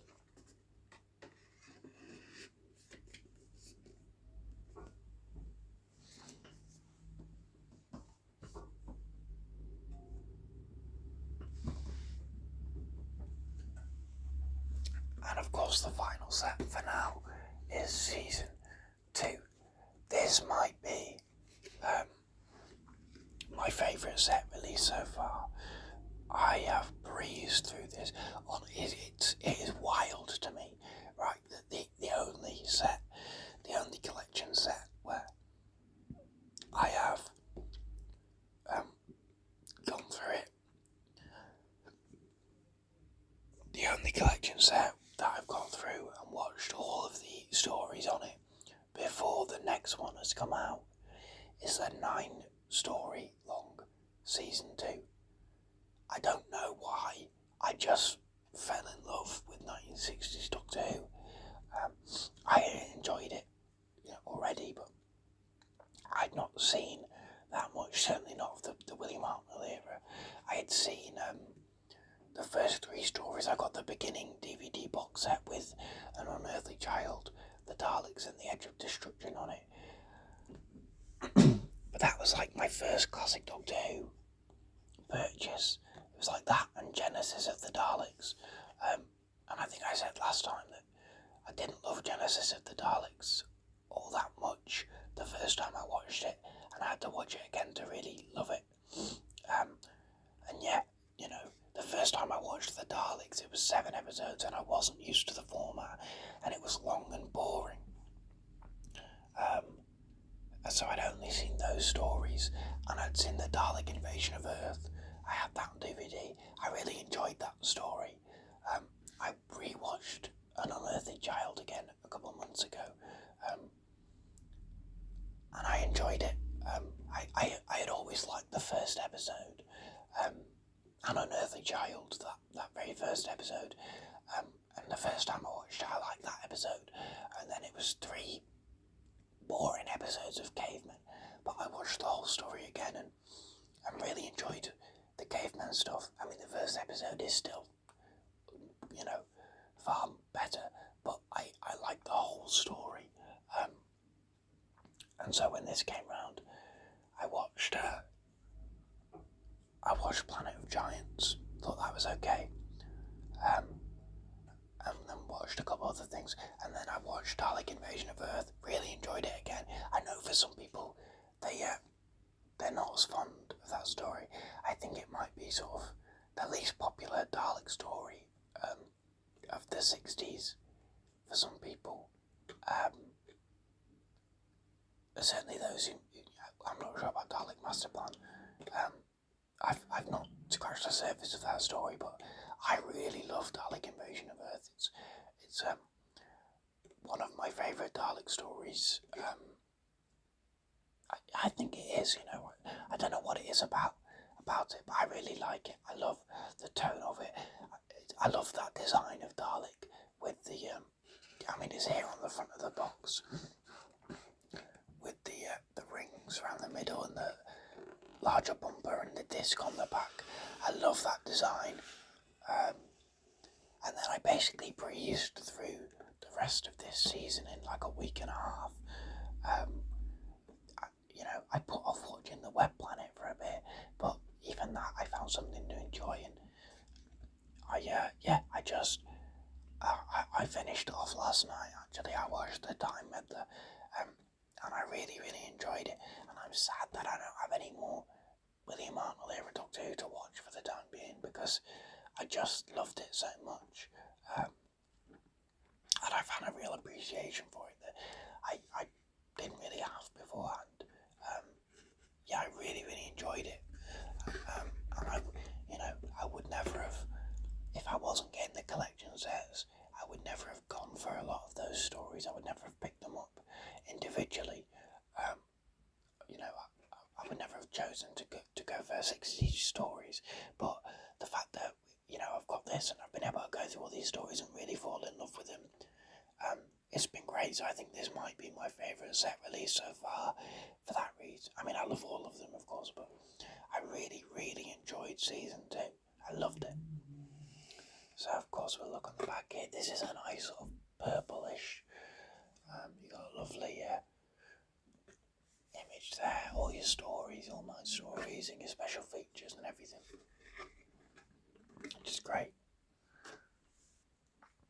And then on the front of the box you've got all your monsters, loads of them. You've got Dalek from Dalek Invasion of Earth. You've got Azabi from the Web Planet, a Menoptera from the Web Planet at the back there, Kerquillian from the Rescue. You've got the Meddling Monk there from the Time Meddler, Richard the Lionheart from the Crusade, and this random bloke from the Space Museum. I don't remember his name. I watched it like a week ago. I don't remember his name. There's loads of monsters and colours and everything, and it's a really great picture of Bill, I think. I love it. If we turn it over very gently, it's very wide, very big, because there's so many discs, 9 discs. You've got this image, which is the TARDIS and the Daleks time machine from the Chase, and it's got the sort of weird rhombus shape that it's got in that story. This is a great, great fun image. I love it. Whoa. And then we'll open them up. I think this is a fantastic image, a lovely collage of the most iconic elements of that first episode of the Dalek Invasion of Earth, with the sign that it's forbidden to dump bodies into the river and the Dalek coming out of the water. I love that image. The only thing that, I think the discs on this set are a little bit, a lot of them are just pictures of the main cast, and they're good pictures, but they can be a little bit samey, I think, and I think if the discs were a little bit more dynamic, this would by far and away be my favourite set visually, in terms of the visual presentation. I think it might be anyway, and also, in terms of being able to discover these stories and fall in love with this era. I love it So, disc 1, Planet of Giants. You've got Susan, Ian, and a big ant from Planet of Giants.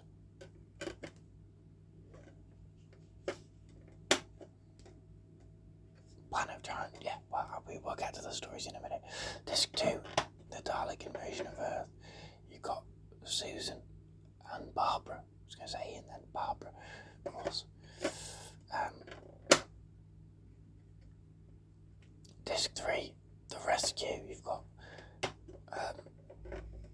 the First Doctor and Ian there.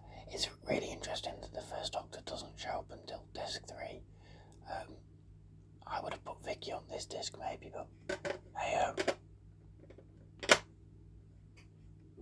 Disc 4, The Romans. You've got all of them here.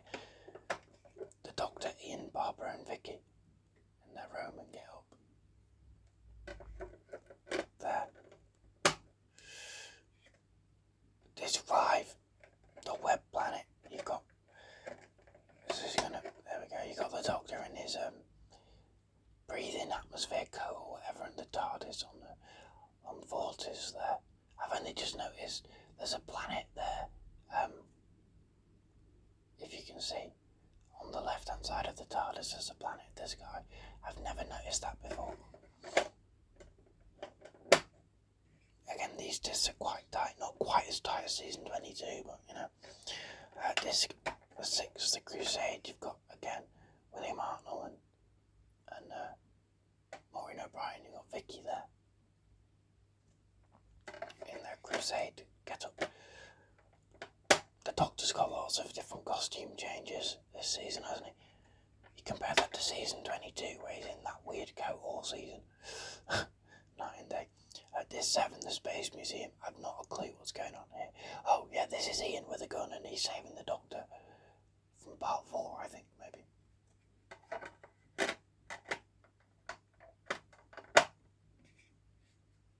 Disc 8, The Chase. You've got Daleks versus Mechanoids there. Yeah, pretty cool. And disc 9, the final disc, is The Time Meddler. You've got the Doctor holding the space helmet for a cow. You've got Vicky and Stephen and a load of bushes and everything. Yeah, good fun. And of course, not just the title sequence, Billy Arnold's face, which I really didn't expect. I'm not entirely sure that I love the fact that his face is in it, but it's consistent anyway. I wonder if they ever do the new series, the revived series, 2005 onwards in this collection set style, you know, will they do that? How will it be different? But that's all hypotheticals. See, it's gone very dull now. It was quite nice and bright earlier. We'll open this up. Take the leaflet out for a second, and you can see the TARDIS. This is the TARDIS, sort of generally from the season, but sort of specifically from the chase. You've got the time and space visualizer there, and the console there, and you've got the big hexagonal light up at the top and everything. Of course, you spent lots of time in the TARDIS in the 60s because it means they don't have to build any other sets. This is a great collage of images from the season as well. Here you've got the Dalek Invasion of Earth with Susan and David Campbell. You've got the chase here with the Daleks on oh god, what's it called? Iridia or something. The weird sort of fish people. You've got Stephen from the Time Meddler. Vicky, that looks like Vicky from what she wears in The Rescue. This thing down here, that might be from either the chase or the rescue, I can't tell. Ian's got that's from the Web Planet, that coat. Barbara's wearing a robe from the Romans. You've we've got a couple of Zabi from the Web Planet. Of course, the Doctor there, the TARDIS. So yeah, a lovely collage of images and everything. And on the back, of course, just some more planets and stuff. And these publicity images of all 6 main cast members, of course. William Russell, William Arnold, Carol Ann Ford, Jacqueline Hill, Maureen O'Brien, and Peter Purves. If we extend this out, yeah, you see, this just lines up here. So we'll go through here. A future secured. Welcome to season 2.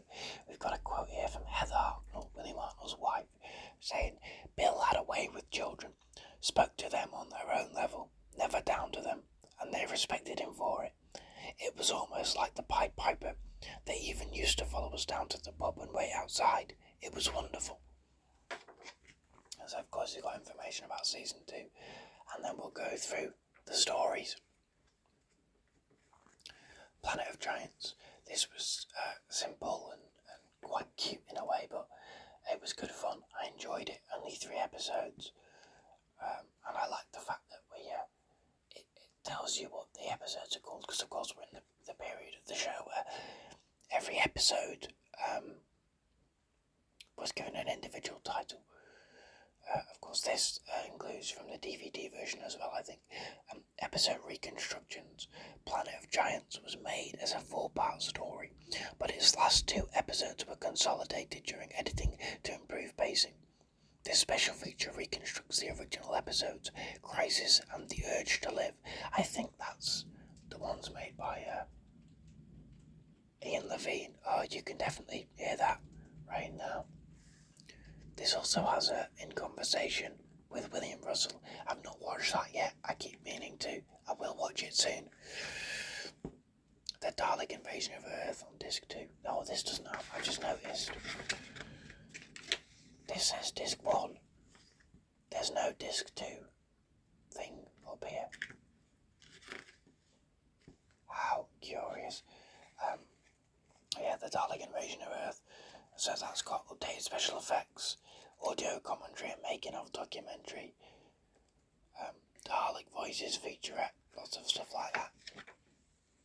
Carol Ann Ford interview. Some images here from the Dalek Invasion of Earth.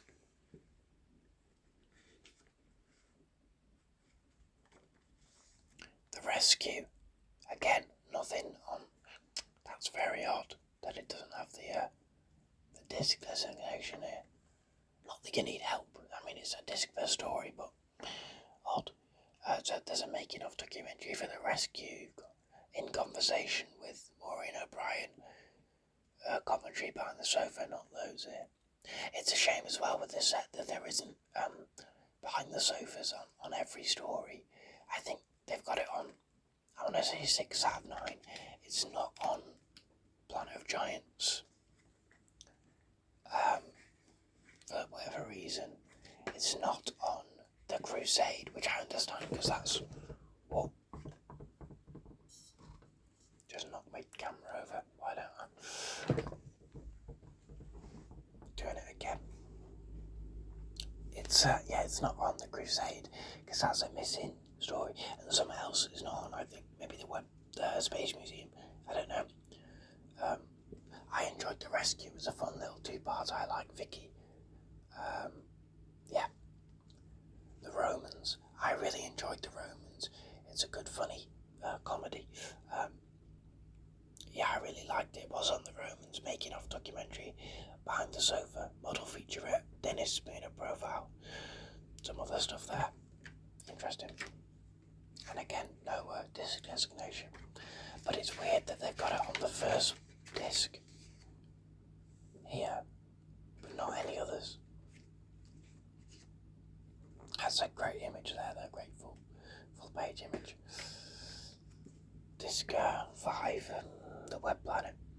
It is disc 5, is it? Yeah, 1, 2, yeah. Well, if it told me, that wouldn't be a problem. On here you've got audio archive behind the sofa. the making of documentary. I watched that after I watched the story. I was really glad I did because it's a very odd story. It's very slow. It's very strange. Watching the making of documentary and getting more of a sense of what they were going for really gave me a new appreciation for the story. It's still not great, but I understand more what they were going for and what they were trying to achieve. More stories here. The Crusade, Disc 6. So you've got episode reconstructions, you've got William Russell links. I watched those. Looking for David, I watched that. That was good. Yeah, I enjoyed the Crusade. I watched the reconstructions and yeah, I think that's the first time I've watched full episode reconstructions. I had watched don't know if you can hear background noise there, sorry. I had watched the 30-minute cut down reconstruction version of Marco Polo on the Edge of Destruction DVD, but this was the first time I watched full episodes as telesnap reconstructions. But I enjoyed them. I enjoyed the story, and I got what was going on. So, yeah, the Space Museum. Yeah, Space Museum doesn't have Behind the Sofa. I don't really know why. I guess because there's so many stories, you have to make sacrifices. You have to decide what you don't want, what is not worth getting reactions for, and I think probably the 3 stories that were chosen were the right 3 to pick. I mean, you're not going to not get to watch either of the Dalek stories or the Web Planet or the Romans, or So, yeah, and the Space Museum is the most forgettable story. I know some people say that the first episode is really good, and then the next 3 aren't as good. Even the first episode didn't strike me as all that amazing. I mean, it was fine. It was a good story, but it wasn't. It was just very forgettable, I think. What's on it though? Audio commentary, Defending the Museum, and the Collectibles documentary is on this disc. I've not watched that yet. I do want to. Disc 8, The Chase. So this has got, of course, Making of featurette, Behind the Sofa, Ian and Barbara featurette, Mechanoids featurette, Daleks Beyond the Screen, Daleks Conquer and Destroy, Mary Celeste featurette. There's lots of stuff here. I really liked The Chase. It was good fun. It had a good base. The comedy that it had, I thought, was very funny, and I was very sad at the end when Ian and Barbara left. I watched the season in order, and I really grew to love that TARDIS team and that crew, and yeah, it was very sad to say goodbye to those characters, but thus is the nature of the show. And then Disc 9, The Time Meddler. So this has got the story season 2 documentary, which I did watch, which was okay. That was a little bit, I felt that documentary was a little bit surface level for what I was expecting, but it wasn't bad. I think I just maybe had higher hopes than I should have done, but it was still a good documentary, detailing the whole season. And I enjoyed The Time Meddler. I like the monk character, and I like Arnold's performance in it. I like Stephen Taylor. So yeah, and then of course a lovely image of William Arnold, William Russell, Maureen O'Brien and Jacqueline Hill. It is Jacqueline Hill, isn't it? I always worry I've got her name wrong, but yeah, no, it is Jacqueline Hill. I think I get confused with Jacqueline Pierce. She's a different person. So we'll open this up, and that concludes my Doctor Who The Collection collection. I think this part 2 might have been a little bit of a longer one, but we're looking at sets with more discs, more stories, more content basically. So yeah, it's taken a little bit longer perhaps. So hopefully it wasn't too long and you enjoyed it if you're still watching or whatever. As I say, let me know in the comments what is your favourite set? I think mine is season 2, but what's your favourite set that's been released so far? What do you think is going to come next? I'm looking forward to season 9. I might do a unboxing video for that, perhaps. When I get that through, and I look forward to watching the stories. So yeah, like and comment and subscribe if you like this video, and maybe I might make more.